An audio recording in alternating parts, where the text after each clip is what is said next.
नमस्ते। कक्षा 7 पाठ 14 बूढ़ी काकी पेज नंबर 130 उद्भव पुस्तक से। इस पाठ में बताया गया है कि हमें अपने बुजुर्गों के साथ कैसा व्यवहार करना चाहिए।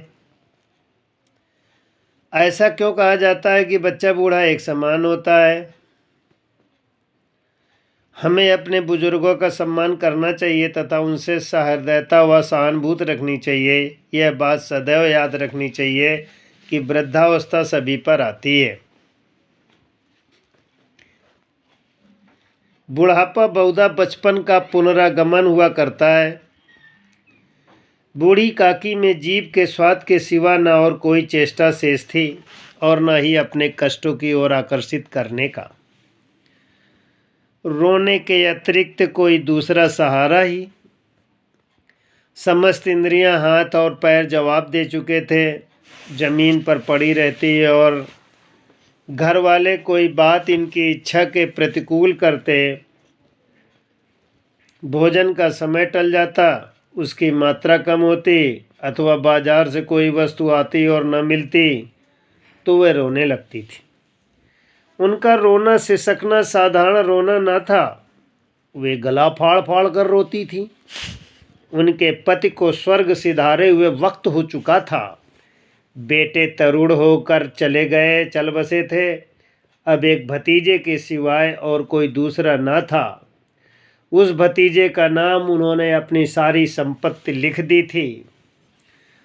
बुद्धिराम ने सारी संपत्ति लिखाते समय खूब लंबे चौड़े वादे किए, किंतु ये सब वादे केवल कुली डिपो के दलालों के दिखाए हुए सब्जबाग थे। यद्यपि संपत्ति की वार्षिक आय कम न थी, तथापि बूढ़ी काकी को पेट भर भोजन की कठिनाई से मिलता था। लड़कों को बूढ़ों से स्वाभाविक विद्वेष होता है और फिर जब माता पिता का वह रंग देखते हैं तो बूढ़ी काकी को और सताया करते हैं। कोई चुटकी काट कर भागता, कोई उन पर पानी कुल्ली कर देता। काकी चीख मारकर रोती, परंतु यह बात प्रसिद्ध थी कि वे केवल खाने के लिए रोती हैं। अतएव उनके संताप और आर्तनाद पर कोई ध्यान न देता। संपूर्ण परिवार में यदि काकी से किसी का अनुराग था तो बुद्धिराम की छोटी लड़की लाडली थी।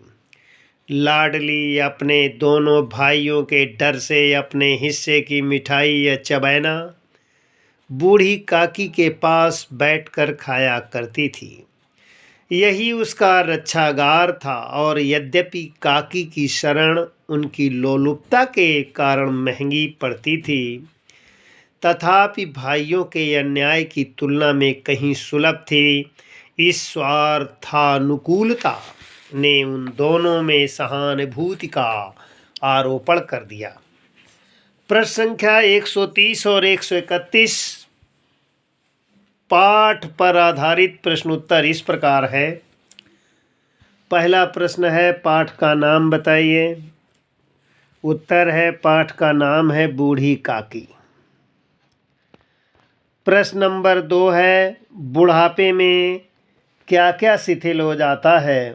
उत्तर है, बुढ़ापे में समस्त इंद्रियां हाथ और पैर जवाब दे देते हैं। प्रश्न नंबर 3 है, बूढ़ी काकी कब रोया करती थी। उत्तर है, बूढ़ी काकी के प्रति जब कोई प्रतिकूल व्यवहार करता या भोजन देर से मिलता या कम मिलता अथवा बाजार से चीज़ें आती और न मिलती तो बूढ़ी काकी रोने लगती थी। अगला प्रश्न है, बूढ़ी काकी के भतीजे का नाम क्या था और उन्होंने क्या किया।